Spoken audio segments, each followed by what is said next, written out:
Hello everyone.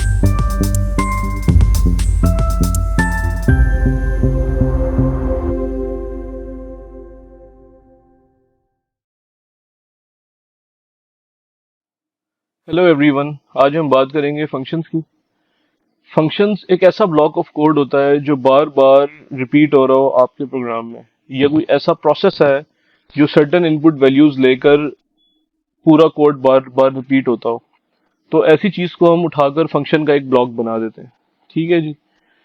ज्यादातर functions क्या होते हैं, कोई ऐसे टास्क या ऑपरेशंस होते हैं जो मैथमेटिकल ऑपरेशंस होते हैं। समटाइम्स ऐसे काम होते हैं जो बार बार आपकी कुछ सर्टेन वैल्यूज इनपुट लेकर आपके कोड में रिपीट हो रहे होते हैं। अच्छी प्रोग्रामिंग प्रैक्टिस में यूज ऑफ फंक्शंस बहुत ज्यादा किया जाता है। और अच्छे प्रोग्रामर्स जो होते हैं वो अपने प्रोग्राम को सिमेट्रिक और एक अच्छी शेप देने के लिए फंक्शंस का यूज करते हैं। ठीक है जी। फंक्शंस में मैं आपको कुछ बता दूं कि फंक्शंस जो होते हैं वो तकरीबन दो टाइप के होते हैं। कुछ बिल्ट इन फंक्शंस होते हैं जो कि हम पहले लेक्चर्स में, प्रीवियस लेक्चर्स में हम देख चुके हैं। इसमें आपके कुछ बिल्ट इन फंक्शंस होते हैं और कुछ आपके कस्टमाइज फंक्शंस होते हैं। बिल्ट इन फंक्शन वो फंक्शंस होते हैं जो आपकी स्टैंडर्ड लाइब्रेरी एसटीडी लिब में ऑलरेडी मौजूद है और जस्ट आपको उनको यूज करना होता है। कस्टमाइज फंक्शन क्या होते हैं, ये आपके होते हैं डिफाइंड बाय डेवलपर। ठीक है जी। ये आपके कस्टमाइज फंक्शंस होते हैं। ठीक है जी। फंक्शंस के बारे में थोड़ा सा और बता देता हूँ। कस्टमाइज फंक्शन ये फंक्शन, एवरी फंक्शन जो होता है, every function has some return type. ठीक है जी। रिटर्न वैल्यू होती है कुछ, और उसके बाद फंक्शन का नेम होता है, और उसके बाद आर्गुमेंट्स होते हैं। ठीक है। अगर मैं कोई यहाँ पे फंक्शन डिफाइन करता हूँ कि जो कि इंटीजर वैल्यू जो है वो रिटर्न करेगा, फंक्शन का नाम है माय फंक्शन, और ये एक integer as a input argument लेगा, और एक इन- ये दो इंटीजर लेगा। ठीक है जी। ये कोई ऐसा फंक्शन है जिसका नाम है माय फंक्शन। ये आपको कुछ प्रोसेस करने के बाद रिटर्न करेगा इंट वैल्यू, और इसके अंदर आप दो आर्गुमेंट्स हैं जो कि इंटीजर टाइप के। ठीक है जी। अच्छा जी, हम बात करते हैं significance of functions in C plus plus. अच्छा, ये आपकी एप्लीकेशन है, सी प्लस प्लस प्रोग्राम है। इसमें तीन किस्म के फंक्शंस आप यूज करते हैं। कुछ function core elements of C plus plus होते हैं, जिसमें ऑपरेटर्स, कंट्रोल्स, मतलब जिस तरह आपकी लैंग्वेज डिफाइन होती है वो आपके कोर ऑपरेटर्स वगैरह होते हैं। उसके बाद जिस तरह मैंने बताया बिल्ट इन फंक्शन होते हैं जो स्टैंडर्ड एसटीडी लिब के अंदर मौजूद होते हैं। और उसके बाद सेल्फ डिफाइन फंक्शन जो कि हमने बात की, कस्टमाइज्ड फंक्शन जो होते हैं। ठीक है जी। कस्टम फंक्शन होते हैं। ये इन तीन चीजों को यूज करते हुए आपकी सी प्लस प्लस की एप्लीकेशन जो है, ऐप जो है, वो डेवलप होती है और काम करती है। अच्छा जी, इस कोड एग्जांपल में हम देखेंगे कि फंक्शन डिफाइन कैसे किया जाता है। सबसे पहले आपकी आ गई, इंक्लूड करा दी आईओ स्ट्रीम। उसके बाद आपने name stream standard library include कर, उसके बाद ये आपका फंक्शन का प्रोटोटाइप है। प्रोटोटाइप का मतलब क्या होता है? प्रोटोटाइप का मतलब होता है सिग्नेचर।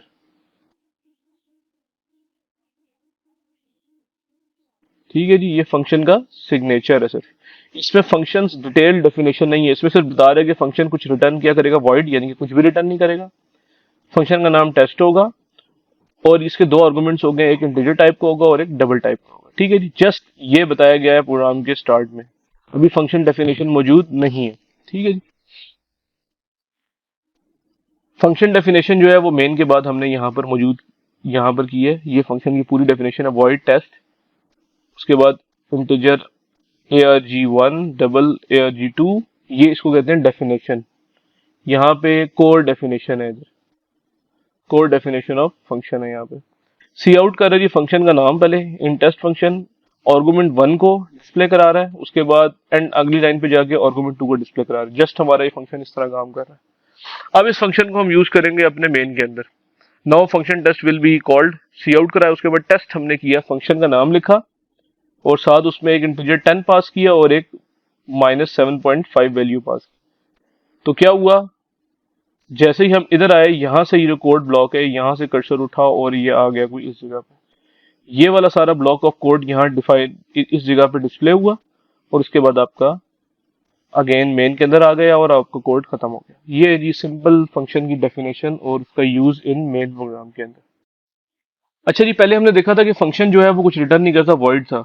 अब हम ये इस एग्जांपल में हम देखेंगे कि ये वाला जो फंक्शन है ये कुछ रिटर्न करेगा, इसकी कोई रिटर्न वैल्यू आएगी, ठीक है जी। बाकी इस फंक्शन का नाम है जी एरिया। ये डबल टाइप की वैल्यू रिटर्न करेगा और डबल टाइप की वैल्यू ही दो इनपुट लेगा, ये हो गया इसका प्रोटोटाइप, ठीक है जी। उसके बाद आप फंक्शन की डेफिनेशन ये नीचे हुई हुई है, ये फंक्शन की डेफिनेशन हुई हुई है, इसमें इसने डबल टाइप की विड्थ ली है और डबल टाइप की लेंथ ली है और किया कि रिटर्न कर दिया विड्थ इनटू लेंथ, ठीक है जी। तो ये आपका एरिया रिटर्न हो गया यहाँ से डबल वैल्यू। मेन के अंदर कैसे यूज हुआ है, आपने इधर डबल वैल्यू ली एक्स जिसकी वैल्यू थी, जिसको आपने इनिशियलाइज किया 3.5 से, वाई लिए जिसको इनिशियलाइज किया 7.2 से, और एक आर ई एस का वेरिएबल लिए जो कि मतलब है रिजल्ट। रिजल्ट के अंदर आपने एरिया में एक्स और वाई प्लस वन की वैल्यू इंसर्ट की, यहाँ से फंक्शन कॉल किया और इसके अंदर रिजल्ट के अंदर आपकी ये फंक्शन सारा परफॉर्म हुआ और रिटर्न वैल्यू इसके अंदर आ गई। उसके बाद आपने ये सब चीजें यहाँ पर डिस्प्ले करा दी। तो ये है जी वो फंक्शन जो कि रिटर्न कर रहा है डबल टाइप की वैल्यू, ठीक है जी।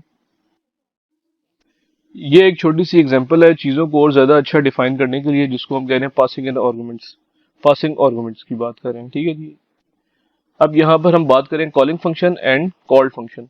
ये जी आपका एक फंक्शन है जो कि लॉन्ग वैल्यू जो है वो रिटर्न करता है। फंक्शन का नाम है फंक्शन टू और इसके टू आर्गुमेंट्स हैं इंटीजर और डबल।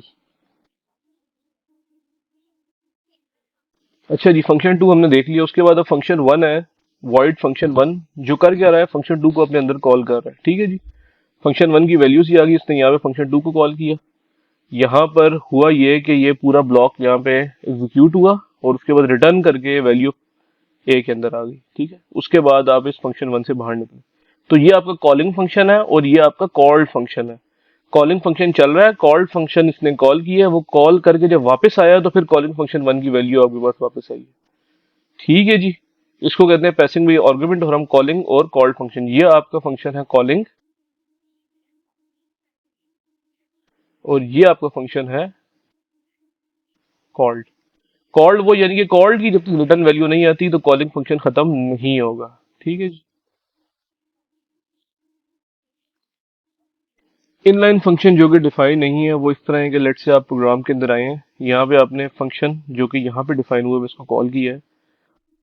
कोड आपको इस वाली साइड पे लेके गया, इस वाली साइड पे आप यहाँ गए, इसकी सारी एग्जीक्यूशन हुई और आप यहाँ से वापस आ गए। इसी तरह ही आप दोबारा सेकंड कॉल किया आपने, कोड दोबारा आपका इधर गया, ये वाला जो फंक्शन है ये पूरा एग्जीक्यूट हुआ और फिर उसके बाद आप वापस आ गए। इसको कहते हैं ब्रांचिंग की बात हो रही है, ठीक है जी। ये इनलाइन फंक्शन नॉट डिफाइंड है, ठीक है। इसको हमने इनलाइन डिफाइन नहीं किया, इसलिए इसकी कॉपी नहीं बन रही। जस्ट आप जाते हैं, ये वाला पूरा चीज एग्जीक्यूट होती है और आप यहाँ से वापस आकर प्रोग्राम के अंदर वापस आ जाते हैं, ठीक है जी। आप कॉपी नहीं बनाते, जस्ट आप ब्रांचिंग करते हैं, वो चीज एग्जीक्यूट होती है और वापस अपने कोड के अंदर आ जाते हैं। नेक्स्ट है जी, फंक्शन को अगर आप इनलाइन डिफाइन कर देते हैं, call to an inline function, तो होता क्या है, ये आपका फंक्शन है। इसको जब जब आप कॉल करेंगे आपके मेन प्रोग्राम में इसकी कॉपी बना करेगी, कॉपी वन, कॉपी। इससे ये होगा कि आपके मेन प्रोग्राम, जो आपका ये मेन प्रोग्राम है, इसकी मेमोरी बढ़ जाएगी, ठीक है जी। लेकिन इस फंक्शन को आप इनलाइन फंक्शन यहाँ पे, तो यहाँ पे आप यूज करेंगे इनलाइन फंक्शन लिखेंगे और उसके बाद आप वॉइड और फंक्शन का नाम आप लिखेंगे, ठीक है जी। Inline function as a type यहाँ पे डिफाइन करना पड़ेगा, तब आप इसकी हर दफा प्रोग्राम के अंदर इसकी कॉपी बना करेंगे। अब हम देखेंगे डिफॉल्ट आर्गुमेंट्स को। लेट से ये आपका यहाँ पे फंक्शन है कैपिटल, जो कि डबल वैल्यू आपकी रिटर्न कर रहा है। इसमें तीन आर्गुमेंट्स हैं, double, double p and double n. Default arguments क्या होते हैं, डिफॉल्ट आर्गुमेंट्स ये होते हैं कि आप फंक्शन में ही यहाँ जो आर्गुमेंट्स होते हैं इनको कोई default values, pre default values दे देते हैं, जो कि ड्यूरिंग एग्जीक्यूशन अगर आप उस आर्गुमेंट्स में कोई वैल्यू पास करें तो उसको वो वैल्यू असाइन हो जाती है, अगर आप कुछ वैल्यू पास ना करें तो डिफॉल्ट वैल्यू आगे चली जाती है फंक्शन में। इसके नीचे पॉसिबल कॉल में हम देखते हैं एग्जांपल में, यहाँ पर आपका यही फंक्शन डबल कैपिटल फंक्शन, यहाँ पे सिग्नेचर इसका डिफाइन है, जिसमें के ओ वैल्यू और डबल पी पी वैल्यू को 3.5 असाइन हुआ है और एन वैल्यू को 1.0 असाइन हुआ है। अब यहाँ पर इसकी हम कॉल चेक करेंगे कैपिटल की। कैपिटल में पहले आपने 100.0, देन 3.5 और 2.5, ये ओके, इनमें ये होगा डिफॉल्ट वैल्यू नहीं जाएंगी, ये वाली वैल्यू इधर p को असाइन हो जाएगी, ये वाली वैल्यू इस n को असाइन हो जाएगी और ये वाली वैल्यू k o को असाइन हो जाएगी। ठीक है जी। उसके बाद हम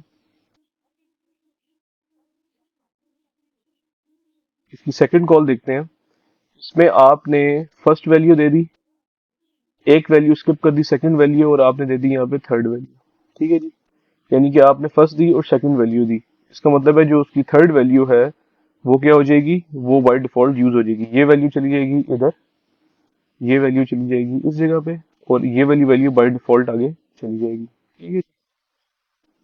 उसके बाद आप इसकी थर्ड कॉल देखते हैं हम। इसकी थर्ड कॉल में आपने सिर्फ एक ही वैल्यू दी है, ये वैल्यू यहाँ पे जाएगी, बाकी ये दो वैल्यू जो है एज अ डिफॉल्ट आगे पास हो जाएंगी। ठीक है जी।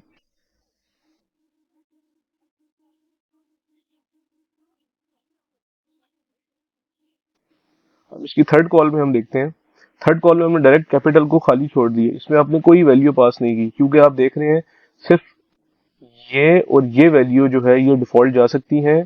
ये वाली जो वैल्यू है इधर आपको कोई ना कोई वैल्यू इंसर्ट करनी पड़ेगी। तो क्योंकि आपने कोई भी वैल्यू नहीं दी इसलिए फंक्शन नॉट ओके यहाँ पे एरर आएगा। नेक्स्ट है, आपने पहली वैल्यू दी, दूसरी वैल्यू की पोजीशन डिफाइन कर दी लेकिन वो एम्प्टी है, और तीसरी वैल्यू दी, ये भी ओके नहीं है। आपको या तो इसको छोड़ देना है या फिर यहाँ पे कोई वैल्यू पास। ये भी ओके नहीं है क्योंकि आपने आखिरी वैल्यू में पास कर दी डिफॉल्ट वैल्यू, उससे पहले कोमा से पहले आपने एम्प्टी छोड़ दिया, क्योंकि फर्स्ट वैल्यू में आपने कुछ ना कुछ वैल्यू देनी है आर्गुमेंट, इसलिए ये भी नॉट ओके। तो ये हमने देखा default argument. The okay, the next topic is overloading function. Overloading functions का मतलब होता है कि फंक्शन के नेम सेम रहते हैं, सिर्फ उनके आर्गुमेंट्स जो होते हैं वो डिफरेंट होते हैं। इनको हम बोलते हैं ओवरलोडेड फंक्शन या ओवरलोडेड मेथड।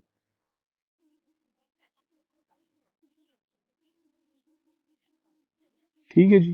तो इस तरह अब आपका ये फंक्शन है इंट रैंडम, इस तरह फंक्शन है आपका लेट से ये आपका फंक्शन है माई रैंडम, और आपका फंक्शन है माई रैंडम। इन दोनों के नेम सेम है, लेकिन आप देख रहे हैं इसकी आर्गुमेंट एम्प्टी है, वॉइड है, और इसके आर्गुमेंट में स्टार्ट एंड एंड डिफाइन है। अब नेम तो सेम है, लेकिन जो आपका एक इसकी रिटर्न टाइप इन दोनों की भी डिफरेंट है, और आर्गुमेंट एक के नहीं है और एक के दो आर्गुमेंट्स हैं। अब होता क्या है, ये जो आपका सिस्टम है मेन में जब आप रैंडम को कॉल करेंगे तो वो आइडेंटिफाई करेगा नंबर ऑफ आर्गुमेंट से। अगर मैं लेट से अब यहाँ पे हम आते हैं, हम टेस्ट करते हैं रैंडम फंक्शन जिसका कोई, जिनके हम इन दोनों को यहाँ पे टेस्ट करेंगे, वो रैंडम फंक्शन जिसका कोई आर्गुमेंट्स नहीं है, और वो रैंडम फंक्शन जिनके दो आर्गुमेंट्स हैं इंटीजर टाइप के। Cout for 5 random numbers between point zero and point 1.0। अब हम इसमें जी यहाँ पे माई रैंडम का फंक्शन कॉल कर रहे हैं जिसमें कोई आर्गुमेंट्स नहीं है, तो यहाँ पर आप 5 रैंडम नंबर्स जो है ना यहाँ पे आप जनरेट करवा देंगे 5 टाइम्स, क्योंकि आई की वैल्यू 0 से 5 तक जा रही है। उसके बाद हम नेक्स्ट हम देखते हैं, हम -100 से +100 के दरमियान जनरेट करवाने हैं, तो हम माई रैंड को कॉल करेंगे और इसमें से स्टार्ट 100, और इस तरह आपके ये दोनों जो फंक्शन है रैंडम 1 वाला और रैंडम 2 वाला, ये आपका सिस्टम या मेन फंक्शन आइडेंटिफाई करेगा इसके आर्गुमेंट्स। ठीक है जी। तो इसको आपको कहते हैं मेथड ओवरलोडिंग। नेक्स्ट हम देखते हैं रिकर्सिव फंक्शन। रिकर्सिव फंक्शन का मतलब होता है कि वो फंक्शन जो अपने आप को खुद से कॉल करे या सेल्फ कॉल। लाइक ये आपका एक फंक्शन है गेटअप। ठीक है जी। अब गेटअप की आप इधर चले जाएं, डेफिनेशन के अंदर चले जाएं, ये तो उसका सिग्नेचर हो गया। डेफिनेशन में जो आप जाएंगे आप देख रहे हैं गेटअप ने अपने आप को खुद से यहाँ पे कॉल किया हुआ है। ठीक है। गेटअप फंक्शन करता क्या है, आप इनपुट लेते हैं सी के अंदर, अगर इनपुट जो है वो नॉट इक्वल टू \n है, फिर दोबारा आप इनपुट लेते हैं, दोबारा इनपुट लेते हैं। जब भी आप \n की इक्वल आएगी तो ये चीज यहाँ से निकल जाएगी और इस फंक्शन से आप टर्मिनेट कर जाएंगे। ठीक है जी। अभी आप देख रहे हैं गेट ये खुद से अपने आप को कॉल कर रहा है, इसको रिकर्सिव फंक्शन कहते हैं। इसकी एग्जांपल कुछ इस तरह है कि ये गेटअप का फंक्शन है, आप पहले इधर गए फर्स्ट कॉल, उसके बाद दोबारा गेटअप का फंक्शन कॉल हुआ, फिर सेकंड कॉल पे गए, फिर आप थर्ड कॉल पे गए, फिर जैसे ही आपने यहाँ पे \n कॉल किया आप रिवर्स आए, फर्स्ट वाले सेकंड एग्जीक्यूशन में गए, फिर थर्ड फर्स्ट एग्जीक्यूशन में गए, एंड देन दोबारा मेन के अंदर आ गए। इस तरह ये रिकर्सिव कॉल काम करती है। तो गाइज ये था हमारा आज का लेक्चर, जिसमें हमने फंक्शंस की basic types, inline functions, recursive functions, इसके बगैर customise functions, overload, method overloading और ये कॉन्सेप्ट पढ़ें। उम्मीद है आप सबको ये चीज़ें समझ आई होंगी। हमारे चैनल को सब्सक्राइब करें और अपने हमारे कमेंट्स में आप बताएं हम और क्या डिटेल उसमें ऐड कर सकते हैं ताकि आपके लिए और अच्छा कंटेंट हम लेके आए। Thank you so much.